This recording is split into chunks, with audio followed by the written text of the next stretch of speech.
Let's take a look at the same file and Cubase template that I went over in the previous episode, but now we're going to focus on the VE Pro connections themselves. I did a video on this last year. I believe I had 6 individual VE Pro connections because I had 2 for winds and 2 for strings. I may have even had 2 for drums. Honestly, I don't remember. But once more, the same way I consolidated a lot of the individual instrument returns as well as the articulations that I wasn't using, I found that I was able to cull this down to just 4 independent VE Pro connections spaced across my 2 slaves. So the winds and the drums are on slave 2, and the strings and the synth are on slave 1. Now, I only have them listed like this because this is, I think, like an orchestra score. So winds and then strings, winds as woodwinds and brass, then strings, then drums and percussion, and then synth at the bottom.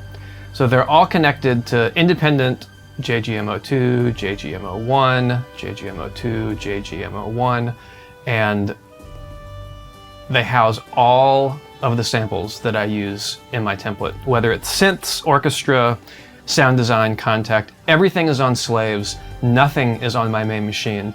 So the idea is this main machine can use its processing power just to drive Cubase and to drive the effects and to worry about track layout and all that sort of stuff. The slaves are there to do a little bit of effects processing if needed, like maybe on the synths, because that's a session that changes whenever I have a different Cubase file open. But the general idea is they just sit there as sound repositories and I pull them up via Cubase. So if we start with winds, and I'm using, first of all, this remote desktop connection on Windows. Works like a charm. I've got it all hooked up to a 10 gigabit Ethernet switch router. So it really is sort of like real time. And I can just hit Command 7 because that's the icon down here. And it's going to switch back and forth between, that's slave number 1, as you can see, Pharma 1, and then that's Pharma 2. And if I hit 7 while I'm holding Command, it switches back and forth. Now normally I only have Pharma 01 open locally for a window instance because I need to be able to control my synths. This is where, if I opened up Kontakt, for example, there's one thing here because this is a track that I worked on yesterday. Normally this one will be blank as well. There's nothing loaded and it's just waiting to go. So I need to be able to access the computer so I can load it. And with remote desktop connection, it literally feels like this is just connected to the main machine. There's no latency or anything like that. I don't usually look at this slave number 2 because I'm not changing anything. They're just sitting there waiting to be used. So I went top to bottom in the Cubase file on the last episode, and we'll do the same thing here. I'll give you a quick overview about VE Pro. I love being able to have these folders, which is just as easy as saying insert folder, and name them and move tracks so that if you want to get a better view of things, you can close folders, and it makes it really easy to get an overview of what's going on. The colors also help. I make it a habit of coloring the individual Kontakt instances, but the external additional outputs that I have within Kontakt, I do not color. And that's also by default. You can make it a color if you want to, but it makes it easier for me to be able to see, like if we look at Forzo, I know that's a Kontakt instance, that's a Kontakt instance, that's a Kontakt instance, and these gray channels are just additional outputs for the preceding instance, and you add those by clicking on this little bus right here. They call it an aux channel. But the idea with this is you can route things, and you've got a lot of power over how you route it. So if you look down here in the outputs for Kontakt, which is viewable here, outputs, you can create, delete, set up anything you want. Normally I just have a long and a short. And the long is going out output 1 and 2, the shorts are going out 3 and 4, and I even have some configurations already done, so I can just pull it up automatically and it's gonna route it the way I want. And then I just simply take the particular articulation and route it out of the correct output. So these are reflected in these faders down here, which are also reflected here. Now they're not gonna label it, it's just gonna say 2 after it. But I know that's long and that's short, because that's the order that I always put them in. So if you look at the staccato, that's on short. The legato's on long. So that enables me to take 16 different patches and bust them down to 2 basically sets of audio outputs, long and short. And these are high woodwinds. These are more high woodwinds, again, long and short. And then these are just the low woodwinds within Berlin, long and short. And the corresponding aux channels are right there. And normally when you create an instrument, it does not have it, you just hit a plus. If I hit another one, there's another aux channel, and it's going to just automatically name it whatever you want. And then if you want to get rid of them, you hit delete and it'll pull back and get rid of them for you. This little tab is the output. So this is showing where it's going. Now I've got buses, and not many either. These are the buses I have set up for the winds. Those are my horns, long, short, and effects, and the low longs. And then woodwinds, long, short, high, long, short, low, and effects. And then just generic horns. Any other brass library. Horns, long and short, trumpets, low, brass effects. That's it. Those are the only outputs that I have going into Cubase. And if I scroll all the way down here to the end, you can see them. I have them colored orange so that they poke out really easily and it's easy for me to spot. But this is that same list that you see if you click on the bus. So you can see that IO horn long lines up with IO horn long over to the left. If I move my mouse, it's going to disappear. Woodwind high long, woodwind high long. So these are what is coming back into Cubase. And everything else you see all the way over here from the right to the left are just being routed to those individual buses. So that's how you can save on pipeline, basically, and not have however many channels there are in this particular VE Pro instance, 70 stereo outputs going into Cubase. Instead, I've got 16, or however many that is. So that's the general overview. And this is going to look just like anybody else. I've got my high woodwinds, the legatos, the flutters, the marcatos, the high reeds and the low reeds. Hollywood woodwinds is the same way. And then Forzo, I've got broken up long and short, just depending on the articulation. Again, I only do one at a time. I don't use the multi-key switching slots or anything like that. I like to have them on individual channels.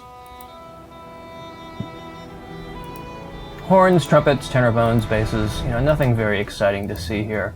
Berlin brass is the same way. Right now I have it disabled. See how it's italicized? Under channel, you can enable and disable channels, and Control E is the shortcut. So if I were going to go to Spitfire brass, let's say, and I do Control E, it's going to unload it, and it disappeared because you can't access it anymore, and it went italicized. So basically it purged all the samples from memory, and if you click on it, you're not going to see anything. It's just here, but it's grayed out. That's a nice way to have maybe a bigger template stored. I'm going to hit Control E again and load it back. You can have a bigger template stored and just turn things on and off instead of having to reload them from scratch. Even with presets and things in Contact, that would take a while. Right now I have Berlin brass turned off just because I got all excited about Forzo because I got to work on it with the guys and I really, really like it. So Berlin brass was taking up a little bit of extra space. I didn't want to get rid of it, but I'm just not necessarily using it right now. And as far as memory and disk space goes, something else to keep in mind, see everything here, there are no samples. There's no sample in memory whatsoever. And if you look up here, it's got nothing because I went to Global Purge and chose Purge All Samples. I have that set up for every Contact instance that you see. And there might be a chance that if you look at something, one of them might have some samples loaded. But what this does is it saves me memory, because even if I were playing a piccolo flute legato, if the full version is 237 megabytes, I promise you, whatever piccolo stuff I'm playing on a legato patch even for a 15 or 20 minute suite of music, it's probably going to be 15, 20, 30 megabytes. It's not going to be the full range with all the round robins and all the legato intervals and everything else. So you're automatically saving disk space, and usually I don't do it here one at a time, I do it from the menu up here. You're saving disk space and keeping your memory footprint down. If I had everything loaded, it would probably go up another, it might even max out to 100 gigs, but I bet it would go up at least another 15 or 20 gigs. This way, since everything's on SSD drives, it loads literally off the SSD drive as I play it, and I haven't noticed any problems at all in terms of disk space, in terms of disk speed and how quickly it takes to pull the samples off. I've got the memory set to 240, so it's pretty much, the buffer size is maxed out, meaning how much it's going to put in memory as opposed to pull off the hard drive. And I just noticed for me and for these drives, that's the best setting because I have everything purged. So everything you see is purged, but there's still obviously 64 gigabytes of stuff kind of in memory anyway, and that's the result of just the way Kontakt works and the way different developers program their instruments. Spitfire brass. These are the same MIDI channels that we saw in the Cubase template. That's the high brass and that's the low brass. And you see here all these additional outputs that I have. This is the VE Pro aux output list, and then these are the corresponding Kontakt outputs that I just added and double-clicked to name so that I could keep track of what's what. And if I scroll down, you can see tuba solo shorts is going out of tuba short, trumpet shorts is going out of trumpet short, and it's just to keep everything in order. That's the sample modeling stuff, which is really, really nice. And this is the beginning of my personal library. So those are the patches I was talking about, the 8 different patches that are 6 different patches, plus my filters that I can turn on and off. So I do key switches to switch between all of those. And then there's the Adventure Brass, and that's my horns, again, the 6 patches. Horns 1 and 2, I sampled them in pairs, so it's 6 horns total sampled in pairs. And there's horn 3 and my other low brass instruments. And that's the end of the list. That's everything that I've got for brass. And then down here, you see all the buses, which is also reflected here. So it's 26 outputs. That's all I'm using. Now I've got these particular buses or aux channels, whatever they call them. They call them a bus. So these buses are only because I have my horns and my trombones over multiple Kontakt instances, and I couldn't just assign single outputs. It was just easier to group them here, and I wanted to be able to add reverb to them. This is probably the best software reverb I've ever heard in my life. So my samples were super, super, super dry, which is why I've got a little bit of stuff added to them. And you can see over here for Adventure Brass, I also have Pro R added, because those are also very dry. And then just a little EQ for the horns or for the trumpets, those are sample modeling. These are things that stay in the template. I don't change anything. Everything else is straight up, except for the piccolo, which has 16 dB of gain on it. I think I had a problem with some volume from the Berlin woodwinds. So that was woodwinds and brass, and now we're on strings. And the same thing applies here. I've got the different folders for the different libraries, and this one might even be shorter. Yep, there's play down here at the bottom because that's what I need to transfer to my other machine. But it's the same general idea. We've got Spitfire full ensembles plus the chamber ensembles, and really these outputs are just set to long and short most of the time, because that's all I'm really dealing with. I don't want to have 15 different sets of outputs. So no matter what my string library is, they're all going out of long or short divided by basically high and low, and that's it.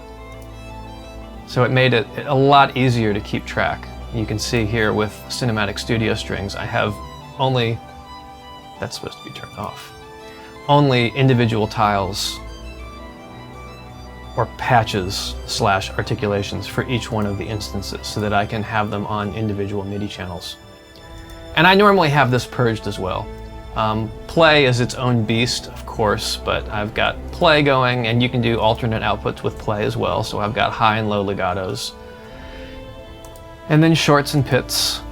And here's our soaring strings. And they all fit into one individual contact instance, which means I'm going to have a lot of outputs down here so that they can go to the appropriate audio stream back into Cubase. And these are my own sampled strings, which there's 3 sets of violins, violin 1 and violin 2, 3 sets for each one of those, plus 3 sets for violas as well, and then 2 sets of cellos. And this is just restricted because of 16 contact instruments per instance of contact. So that's why I have 3 of them, because I had more than 16 channels or 16 patches to do. And then that's the end of the strings. You get down here and these are all my buses that I use. But in total, even with my own strings bussed here, probably so that I could do some reverb and effects, because like I said, they're dry. Nope, no reverb at all. They're all going to an individual out here because there were so many individual instances, and then those go to high string long, high string short, low string long, so forth, right here. Those 14 outputs are all that are coming out of this particular VE Pro instance. Now, we won't pay attention to this because these are going to be on the other machine. They're on separate outs because it's brass and percussion from play, and I needed to be able to route those into my brass and percussion channels on Cubase. That's why they're there. Now if we skip back around over here and look at drums, it's very much the same sort of thing. See, this should be set to purge with nothing, purge all samples, and we just saved 230 megabytes of memory. The reason it was there is because there's a Cubase file loaded up that I played and it triggered some of the samples. So there's all the Hans Zimmer percussion, the big drums, and the solo drums, and the medals. And see, everything has its own independent output for the drums. I wanted to be able to have full control over all of it. And there's a nice little thing here where you can say batch function, clear output selection, and create one individual channel for each loaded instrument. And that means it's going to clear this down here, and which is exactly what I did, and create individual channels for each instrument. It makes it really, really easy. It automatically staggers all your outputs. So I do that for drums and for synth, not for orchestra, because I don't need individual control over everything. Here's the damaged drums that we saw. Those are the individual bust outputs. See, they need to be not colored. I thought it was another contact instance. And there's the last little bit of damage. More Heavyocity drums, and ethnic Heavyocity, and metal Heavyocity, and wood Heavyocity. The tone hammer stuff, still really love it, despite all the reverb. Arc 3, a little bit of the big percussion ensemble hits there. The Spitfire orchestral percussion, and this was dumbed down kind of to high drums, low drums, unpitched, low and high, and toys, and then tuned. Actually, you know what? These were individual outputs as well. I can see that now, because there's so many of them. That's why there's so many listed right here. Because I didn't want to have to go through and pick like, oh, well, let's just do the mallets. Let's just do there was just so many different percussion things. It was easier to do individual outputs here and then go into VE Pro itself. Percussion Grand Casa, percussion toms,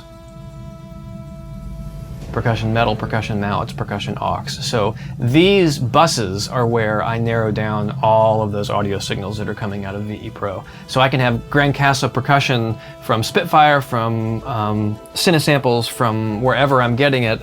Even if it's going out of its own output in contact, it's coming in, all of them at the same time, to the percussion Grand Casa bus right there. That's the flexibility of buses.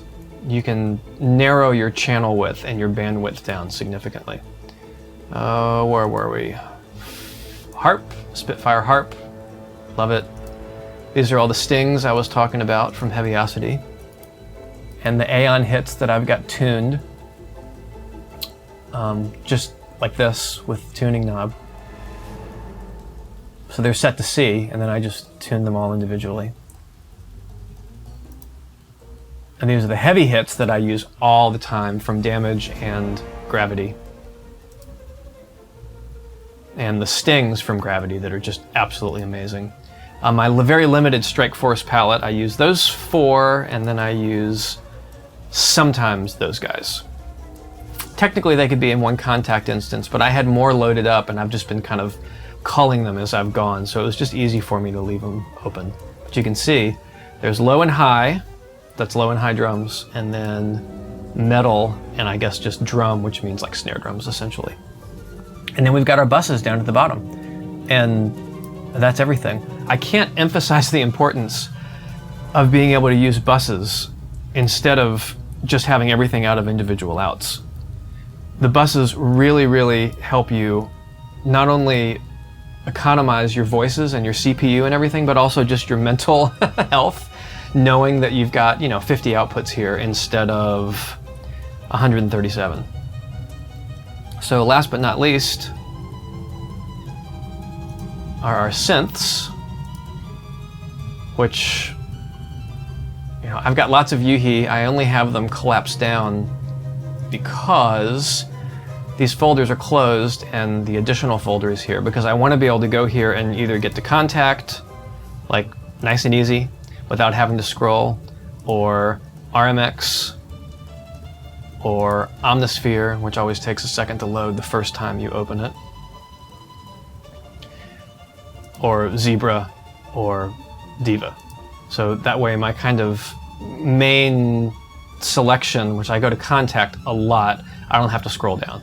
I'm not a big fan of having to scroll.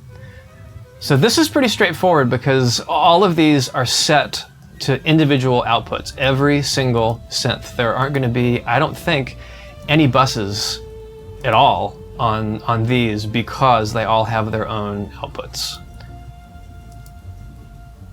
8 instances of Serum.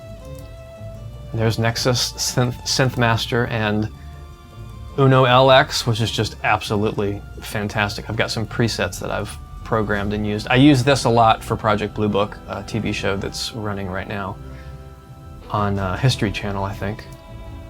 Omnisphere, I don't even know what's on, Trillion as well.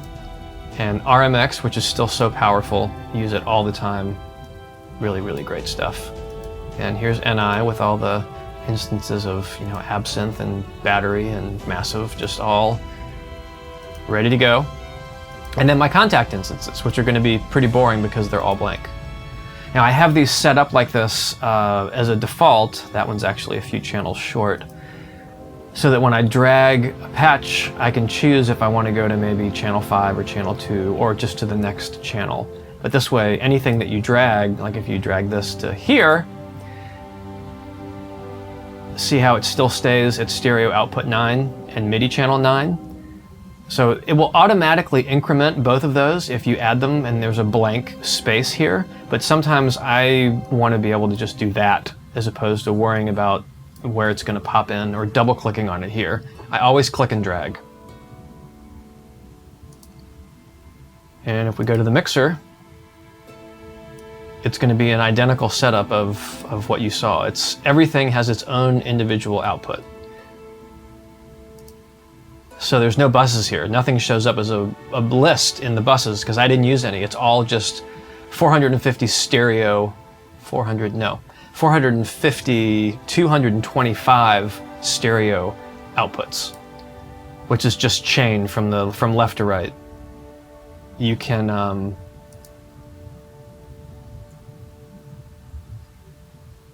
hold Alt to increment over selected channels, which means if you hold down Alt and click on something, like if you select all these and you click on this and hold down Alt,